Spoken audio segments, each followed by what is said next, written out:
wind bites first. Sharp and unexpected, even in summer. Then comes the silence.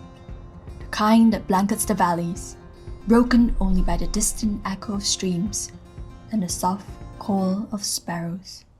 This is Ben Nevis, the highest mountain in the UK, rising 1,344 metres above sea level. Its name comes from the Gaelic Ben Nevis, which loosely translates to either venomous mountain or mountain with its head in the clouds, and after hiking it, both feel fitting. Located near the town of Fort William in the Scottish Highlands, Ben Nevis is one of the UK's iconic 3 peaks alongside Scafell Pike in England and Snowdon in Wales. Hey friends, we're Melvin and Melissa, 2 doctors based in the UK with a passion for wellness, culture and adventure. In this video, we'll share 7 key checkpoints we encountered along the mountain trek, the most popular and technically easiest route, as well as quick tips from our experience. Morning guys. Not the best weather today, but we're gonna go and see how it looks like at the Ben Nevis base. So we're going to go to the visitor center, and then looking at the forecast, at the peak it's actually not rainy at all. The wind's a little bit strong at the peak, but at the base the rain is sometimes light rain, sometimes rain showers. But yeah, fingers crossed, hopefully everything's okay and we'll be able We're to checking the weather forecast like every few minutes just to make sure. Wish us luck. We started from the Ben Nevis Visitor Centre. Parking costs around £6 for the day. The centre itself has toilets and a small shop. Note that opening hours vary seasonally. A quick tip is to use the facilities here and check the weather updates posted inside. What looks like mist down here might be hill up there. So we've just crossed the bridge. We're gonna start a hike now. The weather's cleared out a bit, which is absolutely beautiful. Really exciting. Hopefully it stays this clear. Well, most of the time. Fingers crossed.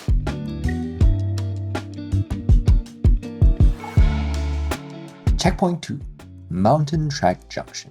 Roughly 45 to 50 minutes into the walk, the path from the visitor centre merges with the route from the Glen Nevis Youth Hostel.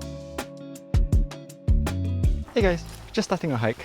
9:30 in the morning, and looks like we have pretty good weather starting off. Fingers crossed, hopefully everything will be good and the weather will be as good as it is now. Kind of looks like a scene out of Jurassic World, doesn't it? Look at that. The sun just shining through the clouds.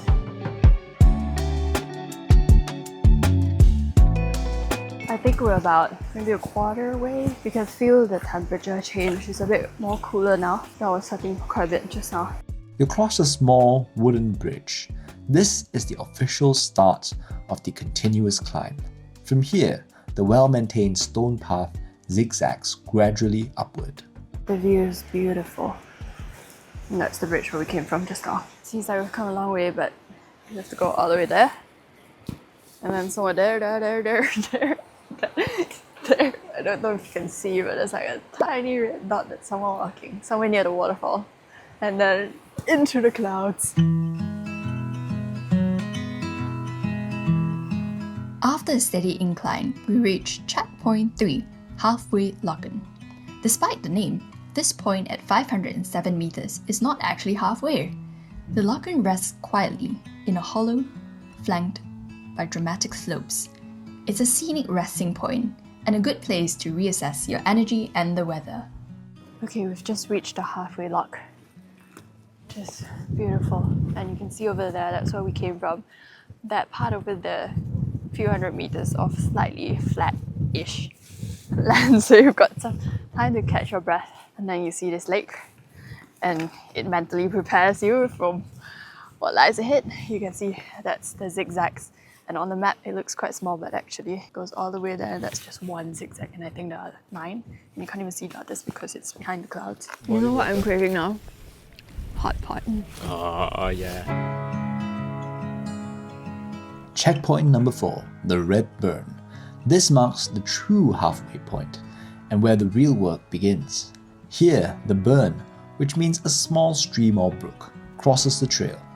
Quick tip, eat your lunch or snack here because beyond this point, the wind picks up, the path steepens, and the air grows noticeably colder. It's actually hailing. It's hailing. Whew. Oh my gosh. What in the world?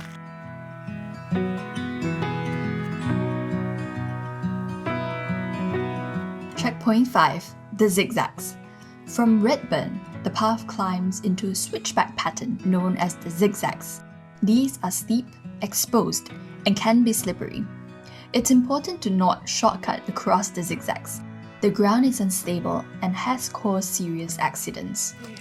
We're now on zigzag number 5. I hope I didn't lose count. The path is very rocky and the clouds keep coming over, so sometimes the view is super nice and then like a few seconds later, complete whiteout. So like it always amazes me like how you get to this point, because we were like all the way down there, you can't even see it anymore. It really is just 1 foot forward at a time, isn't it? Checkpoint 6, the summit plateau. At around 1,200 meters, the slope flattens, but you're not at the top yet. This is the summit plateau. You'll need to navigate across rocky ground to reach the final steep push known as McLean Steep, named after the contractor who built the Summit Observatory in the 1880s. The views are dramatic, but so is the danger. Fog can roll in quickly, and the cliffs to the north drop nearly 600 meters, so stay well back from the edge. Wait, your eyelashes are frosting over. Look, that's so cool. So be very careful, especially when there's poor visibility, because sometimes, especially if it's snowing, and the edges actually snow over, so you think that you're standing on snow, but actually there's no ground underneath and you might just drop down. So the wind is kind of crazy now. If you're wondering why I'm the one speaking, it's because we lost one of our mics halfway. Oh my lord, you can't even see like what's in front because it's so foggy or misty or snowy. Checkpoint 7, the summit.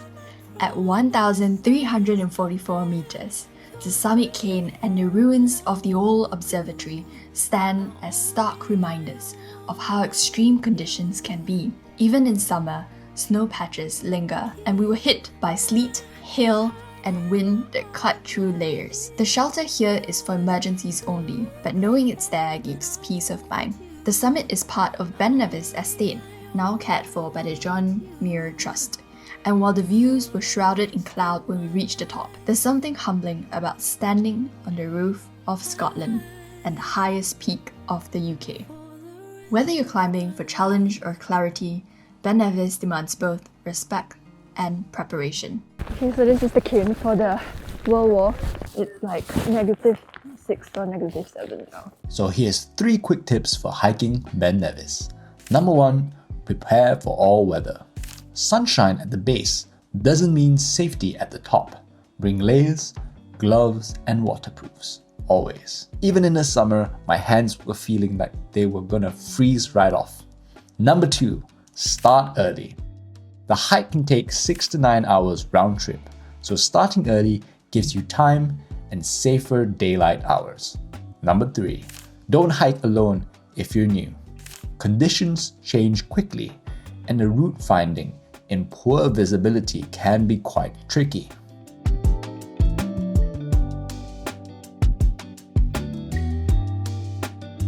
Before and after our hike, we stayed in a cozy cabin in the Scottish Highlands. Comment down below if you stayed in a cabin before. Good morning! Oh, so it's pouring outside and you can see Ben Nevis was there. Look at Melvin. Completely drenched. So this is where my rain poncho. this is where we stayed. It's a really charming cabin. We'll film the outside later, but this is the inside. We've got a sofa there, like a sofa bed, a little kitchenette, really nicely laid out. Some storage space, the bed, and then here we have the washroom, which is really pretty, fridge, freezer, and we're going to go now. So we climbed Ben Nevis yesterday, but you can't even see it now because it's so cloudy. Yeah, it's and supposed to foggy. be somewhere there. Yeah. And we'll show you what it's supposed to look like, but not that. Yeah, and it's pouring. So this is our little cabin from the outside. It's called Squirrel. I'm just checking out now. It's raining quite heavily now. The next morning after our hike, we went paddleboarding at Loch Lomond. It was the perfect way to unwind. And interestingly, we met one of our fellow hikers at Balloch Castle Country Park. If you enjoyed this video, check out this one where we hiked Scafell Pike, the tallest mountain in England. See you on the next adventure. Bye. Bye.